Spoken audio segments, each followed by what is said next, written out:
Bonjour à tous et bienvenue. Moi c'est Yann, comme on a déjà pu le dire. Et moi, c'est Jérémy.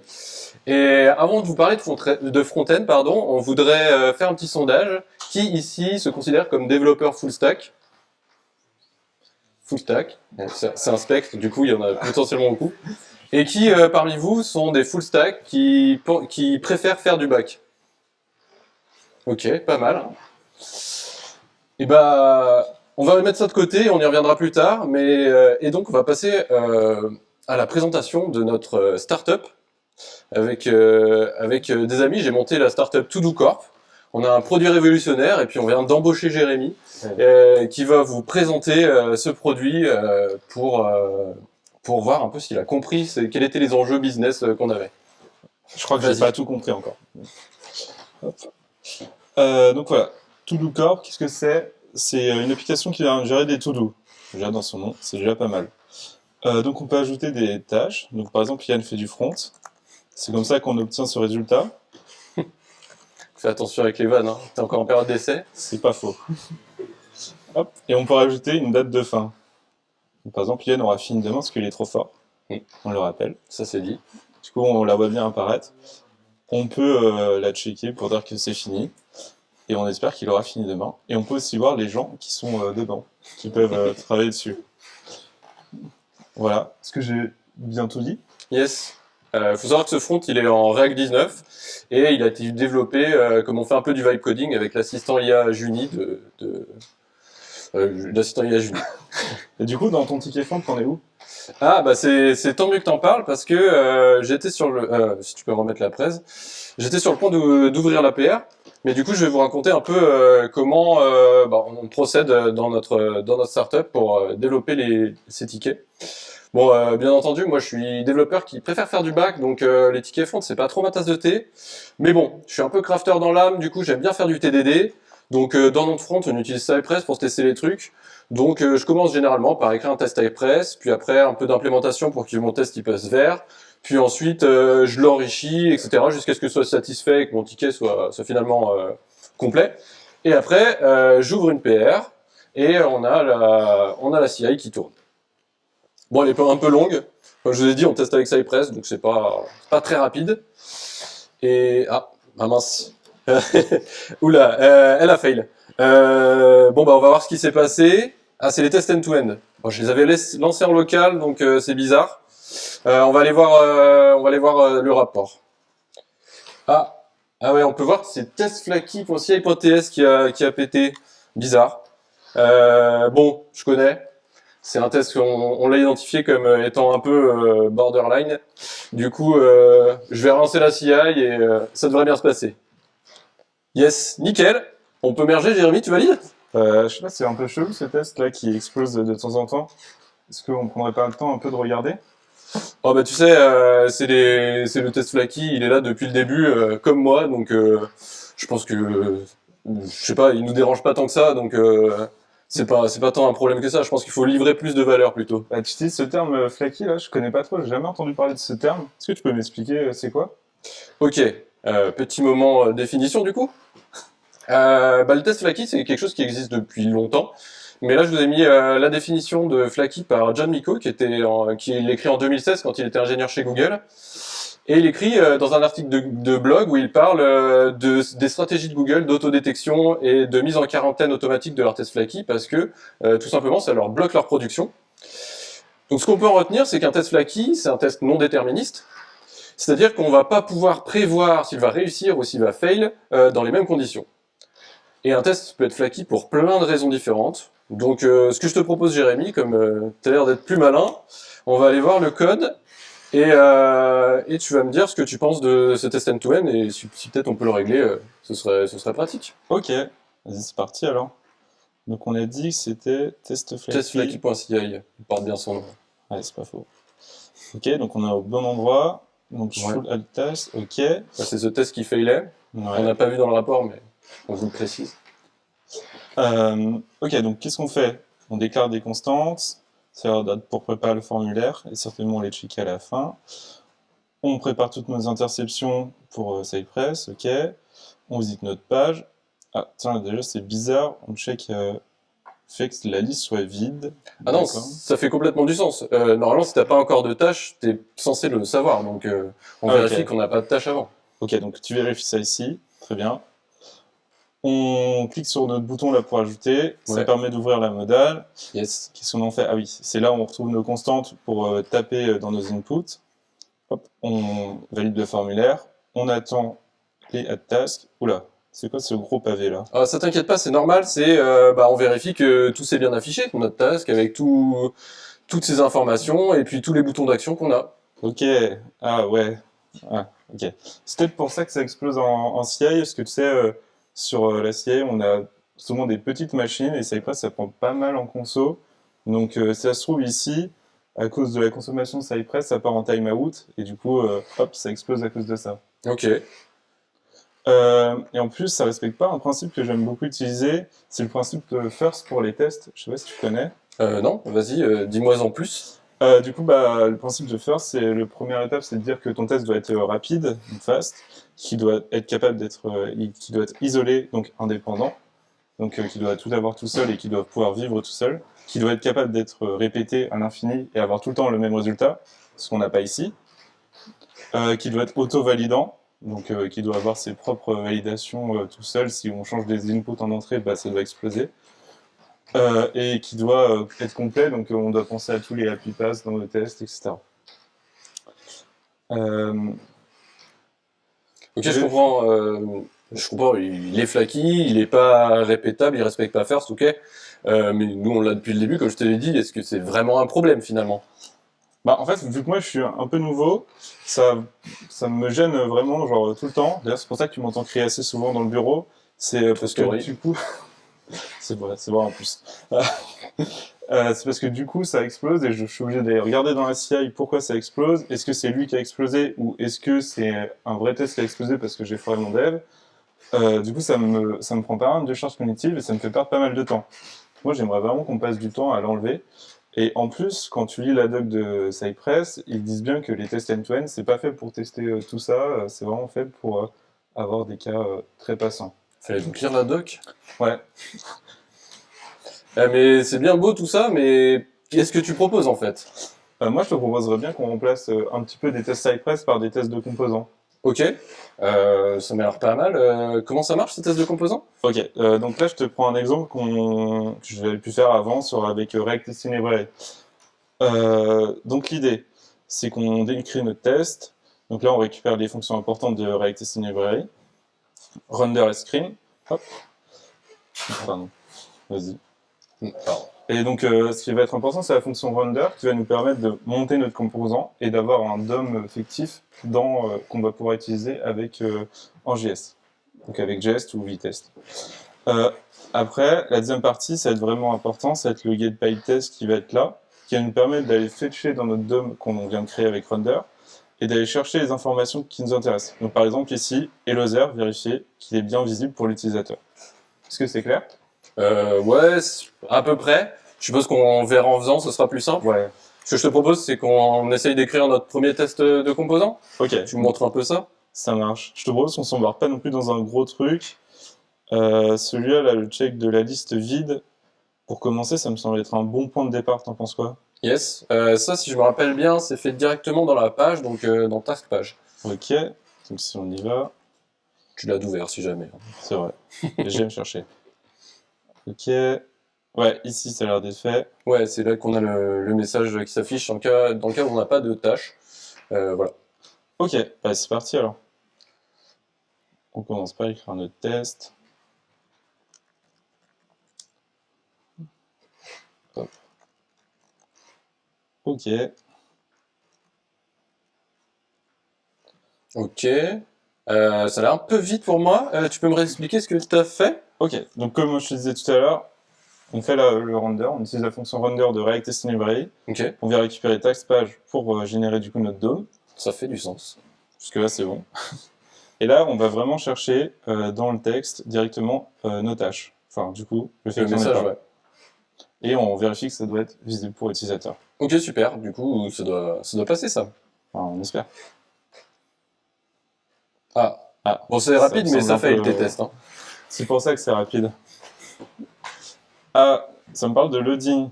Ah oui, Ça- bah ça c'est normal. On fait des appels asynchrones à notre API pour récupérer nos tasks. Et du coup, on affiche Ouais. un message quand on est en train de les charger. Oui, c'est vrai. Ça fait beaucoup de sens ce que tu me dis là aussi. Euh, Euh, mais du coup, j'ai l'impression qu'on va être obligé de moquer un peu tous nos appels web service là. ouais, mais j'ai pas envie de faire ça tout de suite. En tout cas, ça va être un peu lourd parce qu'il y en a vraiment beaucoup. Ce que je te propose, ça serait plutôt qu'on sorte ce petit bout de code dans un composant à part et qu'on le teste lui-même et qu'on lui passe du coup les tâches en entrée et qu'on du coup compare ça. Ok, ça me paraît une stratégie honnête. Ok, parce qu'en fait j'avais déjà préparé donc je suis en genre. Il n'y avait pas de ticket relié, non? Ouais, c'est comme ça que je travaille. Ok, je vais juste compléter les attributs qui me manquent. Ok, donc là on a bien notre task list. Pour les gens qui se demandent, il y a vraiment la même chose dedans. Hop, Ok, top. et du coup là je lui passe bien pas de tâches Ouais, et je lui envoie bien. Je vais bien vérifier qu'il y a bien mon truc. nickel. Je run. Yeah, c'est toujours aussi rapide et cette fois c'est vert, c'est vraiment trop bien. Ouais. Du coup, est-ce qu'on pourrait écrire un test pour vérifier qu'on affiche bien des tasks quand on en a? Parce Ok, que c'est bien beau d'avoir le message qu'on n'en a pas, mais ce serait bien de savoir qu'on en a aussi. ok, ça marche. Hop. Ok, c'est encore allé super vite. Définitivement, tu codes à la vitesse de la lumière. C'est comme Est-ce ça. que tu peux me réexpliquer ce que tu as fait là? Ok, donc pareil, le render, là je passe le task list, et là je viens, du coup, je lui passe deux tâches. Une première, Yann fait du front, Ouais, on l'encourage logique. parce qu'il est vraiment... On refait, Récalcitrant. on refait, et pareil, on lui repasse une tâche, c'est encore Yann qui fait du front, et on l'encourage encore parce que c'est vraiment difficile pour lui. On vérifie qu'on n'a bien pas notre message qu'on voulait vérifier au-dessus. Attends. Là, tu utilises pas le get by Ah text ouais, comme pour l'autre? oui, je te utilise des petites subtilités. Là, je vais utiliser plutôt le query parce que le getByTest, s'il trouve pas le message, enfin du coup le texte dans le DOM, il va exploser. Du coup, on va plutôt passer par le query qui lui va retourner en undefined s'il le trouve pas. Ok, très bien. Donc, ce qui me permet de faire le note to be in the document. Ah, super. Permet de vérifier qu'il n'est bien pas présent dans le DOM. Et après, là, je viens vérifier qu'on ait bien deux items dans notre liste. Ok, c'est quoi cette histoire de rôle? Je connais pas trop. Ces rôles, c'est surtout pour l'accessibilité. Ça a été, en HTML5, il y a des balises qui mettent des rôles par défaut. Donc, Ok. par exemple, list item, c'est avec le eli, qui est sous un UL. Ok. Pareil, un bouton, c'est un rôle par défaut qui est bouton. Un header, enfin, les H1, H2, H3, H4, etc. ont des rôles heading dedans, Ok. qu'on pourrait utiliser nous dans nos tests directement. Ok, ça fait du sens. Du coup, je pense que ce test va passer encore. Bah, je crois, hein. Ah non. Définitivement, on n'est pas verni. Hein. Tu fais que des tests qui sont rouges. Hein. Ouais, mais comme ça, c'est rapide. Ok, il n'arrive pas à trouver liste d'items. Pourtant, moi, dans mon composant Taskly, j'ai bien pensé à mettre des UL. Yes. Euh, Bah regarde dans Task Item peut-être. ouais, j'ai regardé. Alors, qu'est-ce qu'on a? Ah, Ah yes. Ça je Basic reconnais, Body. c'est Juni. Il met des divs partout. Il en a rien à faire de la sémantique HTML. Hein. Ouais, c'est pas faux. Comme un vrai bon dev backend. Ah, du coup, c'est passé. Ok. Merci. Top. Bon, ça allait un peu vite quand même. Donc je vais peut-être revenir sur ce qu'on a fait pour être sûr d'avoir bien compris. Vas-y. Alors, on a commencé par extraire un composant pour le rendre sans effet de bord, du coup, pour qu'il soit défini par ses propres propriétés, ce qu'on appelle finalement pur. Et comme ça, on pouvait le tester facilement unitairement. Et ensuite, on a utilisé cette histoire de get by text, get by role pour récupérer nos éléments. Est-ce que tu peux m'en dire plus là-dessus? Ouais, en gros, c'est un pattern qui a été surtout mis en valeur par React Destiny enfin, par plutôt les gens qui ont fait Destiny. Donc, ça s'appelle surtout le User Facing Attribute. Euh, et du coup, c'est un pattern qui propose vraiment d'aller choisir les propriétés qui sont visibles et donc qu'on peut voir pour les utilisateurs. Donc, vraiment très proche de ce que peut voir un utilisateur. Pareil, on va plutôt le privilégier par rapport au test ID ou data test ID, etc. Ok, du coup, j'utilise plus du tout Test ID après ça? Bah, ça serait mieux de pas trop l'utiliser. Après, il y a des cas où tu vas être obligé de l'utiliser, typiquement quand tu vas utiliser un design system qui n'est pas vraiment pensé pour l'accessibilité et qui va pas mettre les bons rôles. Du coup, là, tu vas commencer à être un peu obligé de mettre des tests ID Ok, ou des cas très bizarres où tu vas aller chercher un truc très spécifique et c'est impossible d'aller chercher autrement. Et ça améliore aussi l'accessibilité, du coup, c'est trop cool. Et ok. l'HTML, Ouais, j'ai c'est vu, sympa. ça nous forçait à mettre des LI. C'est malin. Ouais. Ensuite, j'ai vu que pour les interactions utilisateurs sur ce genre de test dans React Testing Library, tu utilisais Fire Event. Qu'est-ce que t'en penses? Moi, j'ai plutôt une préférence pour User Event parce que, en gros, la différence, c'est que User Event, ça va vraiment plus ressembler à ce que va faire un utilisateur, Ok, alors que Fire Event, ça va plutôt changer directement des valeurs dans le DOM.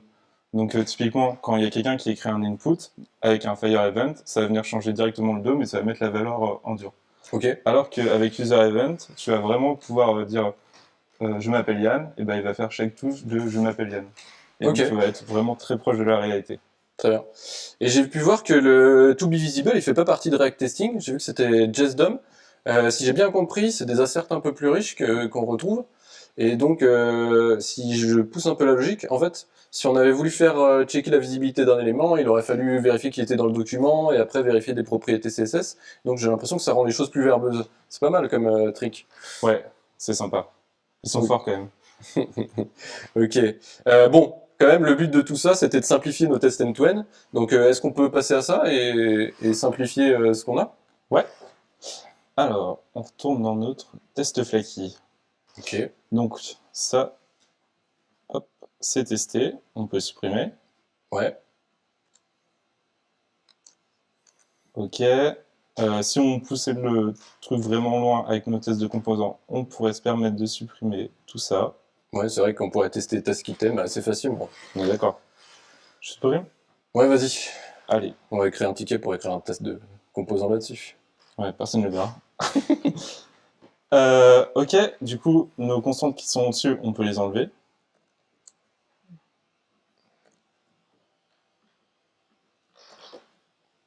Ok, on est passé d'un test qui faisait facilement 35 lignes à un test de 10 lignes. Ok, Quand même plus lisible. c'est déjà pas mal. Est-ce qu'on, du coup, comme on est en train de refactorer le test end-to-end, est-ce qu'on peut regarder un peu les autres, savoir si on pourrait pas les simplifier aussi? Ok. Donc là, ça parle d'erreur, de message d'erreur. Là, c'est pareil. Là aussi, ça parle de message d'erreur. Peut-être on peut faire un truc pour tout ce qui est la partie erreur et vraiment avoir un test de composants pour ça, que ce soit plus simple. Ouais, mais de ce que j'ai compris, quand on a voulu utiliser Task Page, là, les erreurs, en fait, elles sont remontées par l'API. Du coup, on peut pas, on veut pas moquer le monde pour tester nos erreurs, quoi. Ouais, c'est pas faux. Mais j'ai pensé à un truc hier, j'ai vu une vidéo, super bien, qui parlait de d'inversion de dépendance. Et je pense qu'on peut aussi le faire dans le front. Ok. Si Et on peut essayer. bah, vas-y, montre-moi ce que Ok. tu peux faire. Par contre, il faut que je commence à un peu toucher, à modifier un peu le code avant de faire ça. Du coup, là, j'allais dans la task, dans notre API. Ouais, c'est là où on a nos appels asynchrones pour Ouais, interagir avec les tasks de notre API. c'est ça. Donc là, je vais me faire juste une classe. Je vais task API. Putain, c'est trop fort. Ok. Donc ça, c'est finalement, on regroupe nos C'est appels ça. dedans. Ce sera un service, en fait. Ouais. Donc pour l'instant, on va juste faire sur le fetch parce que c'est le seul qui m'intéresse. Hop, je vais en créer une interface. On Ok. appellera. Est-ce que c'est la même chose que les interfaces en Java, par exemple? Ouais, c'est super proche. Ok, du coup, c'est juste un contrat pour dire que la classe, elle doit Elle faire ça. doit au moins implémenter cette méthode. Ok, très bien. Hop. Du coup, j'ai sorti mon interface. On l'exporte pour pouvoir l'utiliser derrière. Et là, par contre, on va passer un peu au trick, la partie un peu plus tricky. Ok. Je vais devoir créer un contexte React pour pouvoir faire mon inversion de dépendance. Ok, contexte React, bah, tu vois bien qu'on n'en a pas utilisé jusque-là, donc je sais même pas ce que c'est. Est-ce que tu peux réexpliquer le concept vite fait? Ouais, alors l'idée d'avoir un contexte, c'est de pouvoir que nos composants, que ce soit composants parents et enfants, puissent communiquer très facilement sans devoir passer par sans devoir passer par des propriétés. Donc ça évite d'avoir ce qu'on va retrouver ici dans Task Items avec toute notre propriété, par exemple là, toute la partie untoggle, undelete qui doit redescendre et après remonter pour aller par le parent. Ok. Au parent. Hop. Donc, on fait ça. Contexte. J'ai envie d'y croire. Hop. Et du coup, là, j'utilise mon Task API. Ok, qu'est-ce que tu viens de faire là en fait? Tu as créé ton contexte, pourquoi tu mets directement le Task API? Du coup, quand tu crées un contexte, il te demande une valeur par défaut si tu as un composant qui n'utilise pas, qui est pas sous le contexte. Ok. Ce qui permet de se protéger au cas où. Ok. C'est là où, par contre, je vais pouvoir utiliser mon interface pour définir tout ça. Task gateway.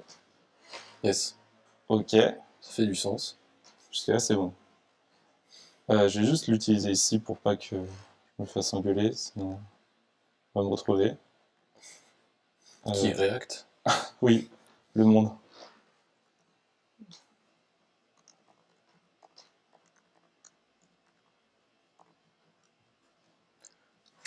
Ok. Hmm. Ouais, t'as mis un Ouais. C minuscule.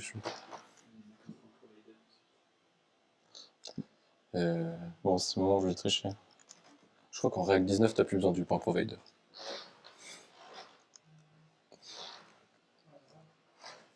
Voilà, Ok. j'ai triché. Et là, t'es obligé de lui repréciser ta valeur alors que t'avais mis une valeur par défaut? Ouais, ça c'est juste pour me protéger. Ok.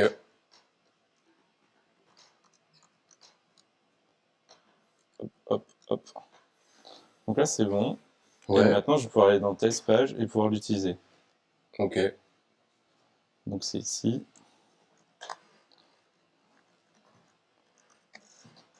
Use context.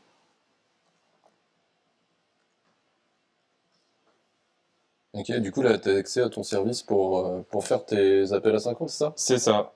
Là je vais pouvoir Malin. l'utiliser. Mais je vois pas toujours pas en quoi ça va nous aider à tester Ouais, tout ça. pour l'instant c'est un peu flou. C'est pas faux. On va pouvoir aller dans le test. On va pouvoir lancer un test. Should display error when fetch is error. Mon anglais est toujours bancal. Bon, ça après, tu peux toujours demander à Julie de corriger les phrases en anglais. C'est vrai que ça, il le fait bien.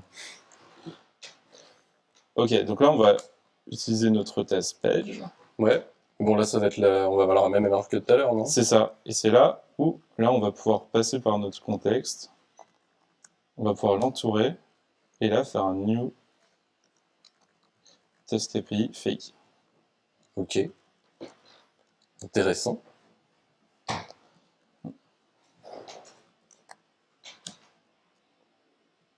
Ok, donc là, ça ne compile pas. Je vais pouvoir créer ma classe. Ah, je peux faire mes balises. Ok. Et du coup, là, il faut juste que je l'implémente avec mon test gateway. Ouais.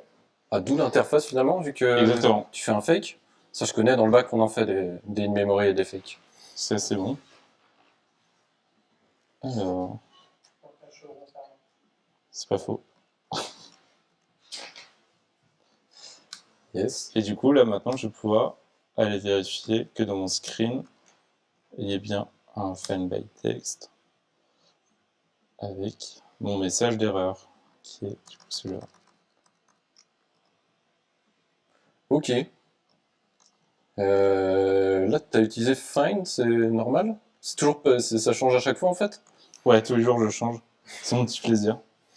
Non, là, je vais utiliser le find parce que le rendu va être asynchrone. Donc, va avoir un petit temps avant qu'il affiche le message. Et donc, le temps que React se render, j'utilise le find pour dire à React Testing Library qu'il doit attendre un petit peu. Ok, bah lançons le test alors. Hop.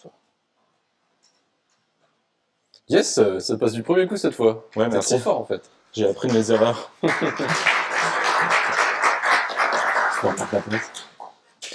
Ok. Et bah, bizarrement, ce que tu viens de me montrer, ça me rappelle quelques trucs. Et vous pensez peut-être y échapper, mais on n'a pas pu s'empêcher de vous parler d'architecture en couche. Généralement, quand on se rend compte que on doit moquer la Terre entière, c'est qu'on a mal découplé tout notre code. Et c'est là où les architectures en couche, elles vont nous aider à faire ça, via le principe qu'on a vu qui est l'inversion de dépendance. L'inversion de dépendance, c'est le D de solide, qui nous permet, à travers des interfaces, de venir séparer les responsabilités de nos différents bouts de code, parce que comme ça, on va pouvoir injecter les uns dans les autres, et comme on l'a vu, pouvoir remplacer par des fakes quand on le voudra. Le séparer les responsabilités, c'est notamment le SRP, le S de solide. Donc c'est bien, ils s'appellent l'un et l'autre. Et donc tout ça, ça nous permet quoi? Ça nous permet de faciliter notre testing on l'a vu, remplaçons des fakes. Les fakes, ça va être des doublons qui vont avoir un comportement déterminé et ça va pouvoir fixer nos tests avec un comportement qu'on maîtrise, plutôt qu'avoir des effets de bord. Par contre, ces architectures, elles font toute référence à une couche domaine, qui est finalement celle qui définit les contrats d'interface et dans lequel on va injecter nos couches d'infra.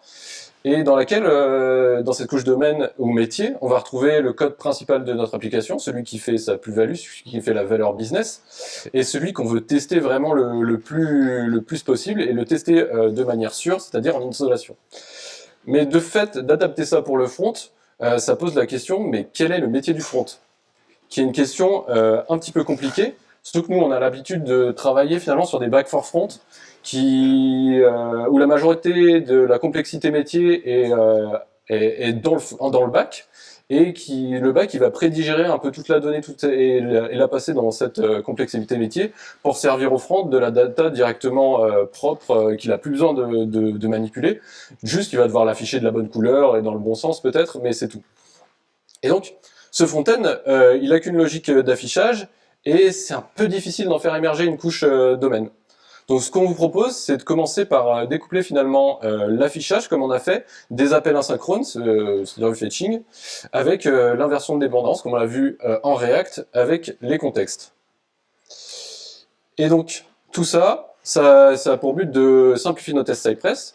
Là, on a vu qu'on avait pas mal de tests sur des erreurs API, des edge cases, donc on va pouvoir tester tout ça via le test de composants. Avec notre fake, on va pouvoir aussi tester tout ce qui est loading, parce qu'on a juste à ajouter un timeout dans notre fake pour être sûr de prendre en compte les questions de timeout, les questions de loading, pardon.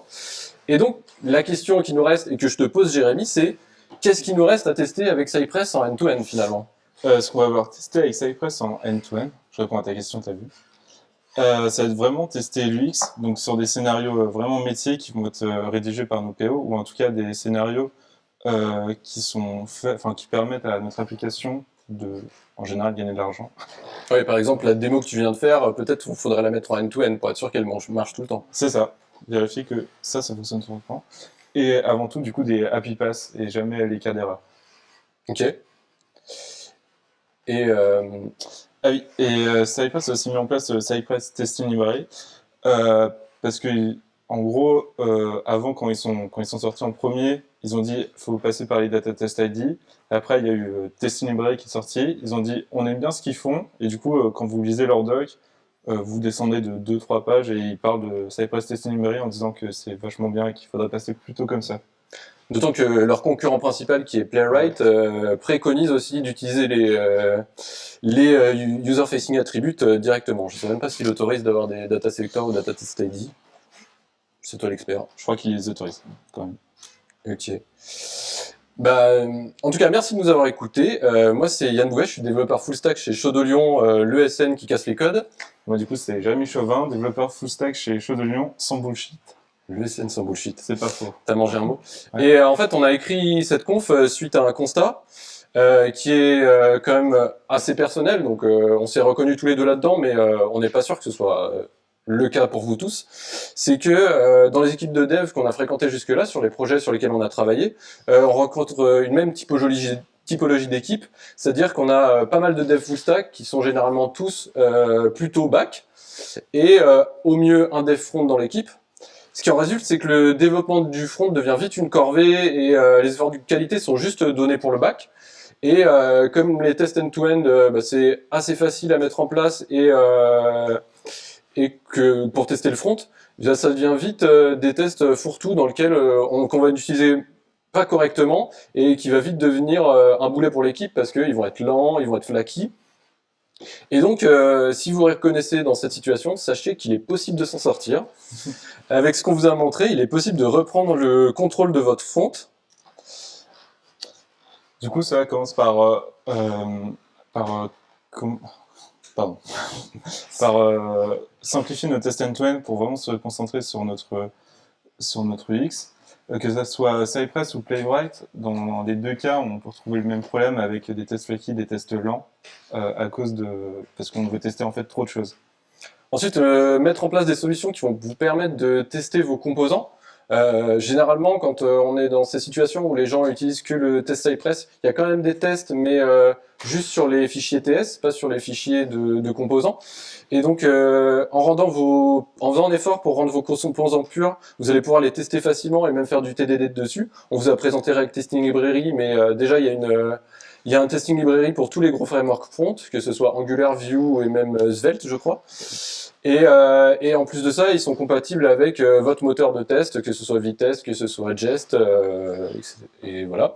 Et sachant que vous n'êtes pas obligé de partir là-dessus, vous pouvez faire des tests de composants aussi avec Cypress, il y a un mode test de composants. Et ensuite, améliorer sa testabilité en utilisant du coup l'inversion de dépendance comme on vient de vous le montrer. Ça va vous permettre de vraiment sortir votre infra autre part. Et en plus, ça va vous éviter de gérer des mocks qui, au bout d'un moment, deviennent très compliqués à maintenir. Plus vous en avez, plus ça commence à être compliqué. Ouais. Et donc, pour aller plus loin, finalement, on vous a mis, on a des slides de ressources à la fin, du coup on va vous filer un lien pour pouvoir les récupérer. Mais les architectures en couche, c'est côté front, il y a vraiment quelque chose à creuser parce que il n'existe pas beaucoup moins de ressources qui parlent de ces architectures côté front que côté back. Dans ce qu'on a lu, il y en a qui s'accordent à dire que la couche domaine du front, ça représente le state de notre application et de notre donnée, et donc dedans on va y retrouver notamment savoir si la donnée est en train de charger, s'il est en erreur, si elle a besoin d'être rechargée, etc. Et si ça vous intéresse, sachez que le 17 octobre, il y a une journée organisée par les crafters Lyon. Une journée atelier craft, où notamment il y a un atelier sur l'architecture hexagonale dans le front. Donc n'hésitez pas à aller voir si c'est un truc qui vous intéresse. On vous a aussi mis des liens qui parlent d'accessibilité, parce que depuis juin dernier, du coup, il y a eu l'European Accessibility Act, du coup, qui vous oblige à rendre vos applications accessibles, ou en tout cas à avoir un plan pour les rendre accessibles, et ça même pour les outils internes. Donc c'est vraiment un truc que vous êtes obligé de faire. Et là, c'est cool, parce que du coup, par les tests, ça va vous obliger à faire de l'accessibilité, au moins le minimum, mais ça sera déjà ça de prix. Sachant qu'en plus, pour l'accessibilité, 20% d'efforts, ça représente déjà 80% d'accessibilité en plus. Je sais pas si ça fait du sens, mais je vous avais l'idée. Moi, je l'ai. Et enfin, ce qu'on vous conseille, c'est pas de vous lancer direct, là, en sortant de cette conférence, à refacto complètement votre codebase end-to-end Cypress. C'est de commencer à en parler à votre équipe, parce que les pratiques, ça change, on les change ensemble. Et ce que vous pouvez faire pour bien choisir à la fois votre framework et votre stratégie de set, c'est de pratiquer via des katas. Bon après, les katas, c'est des exercices, pour ceux qui connaisseraient pas, des exercices qui permettent de pratiquer certains trucs en particulier. Spécialement, il y en a pas mal qui parlent de TDD. Vous pouvez les retrouver notamment sur le site codingdojo.org, je crois que c'est ça. Ouais. Pour faire du front, donc pour faire vos tests de composants notamment, un peu tous les katas y sont adaptés, mais il y en a qui sont plus adaptés que d'autres. On vous conseille notamment To-Do List, vous avez pu le voir, Pagination 7 ou encore le Tic-Tac-Toe, qui sont des katas dans lesquels on va retrouver des problématiques de front où il va y avoir pas mal d'affichage. Voilà, on vous remercie et on remercie Lyon.js de bien nous avoir accueillis pour la première fois qu'on donne ce talk. Voilà, c'est pour ça qu'on a peut-être un peu bafouillé, qu'on était un peu stressé et qu'on a lu un peu des notes. Et du coup, on vous a mis un lien de feedback, donc n'hésitez pas à nous faire un retour si vous avez aimé, si vous avez détesté, si vous avez pleuré, si vous avez ri, faites-le nous savoir. Et on vous a mis ainsi un lien qui vous permettra de récupérer le PDF de cette conf avec les liens de ressources qui sont juste après, qui parlent de pas mal de choses qu'on a abordées. Voilà, petit teasing, mais je vous mets les liens.